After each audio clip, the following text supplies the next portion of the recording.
Kita login dulu untuk buat belian uncang emas KAB Gold. Okey, klik 3 line ke atas, kemudian uncang purchase. Add purchase, klik bawah, pilih uncang emas. Kemudian kita scroll ke bawah, lepas tu type dekat purchase amount tu, kita nak pilih RM100 kan. Continue purchase. Kemudian turun bawah, baca statement kat bawah tu dengan menekan proceed to payment. Saya bersetuju untuk bla bla bla bla. Ini adalah akad wakalah. Kemudian kita boleh pilih online banking ataupun duit now QR. Okey, duit now QR lah kita pilih kali ni.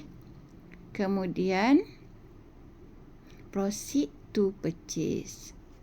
Ni akan loading QR code. Generate, lepas tu kita screenshot.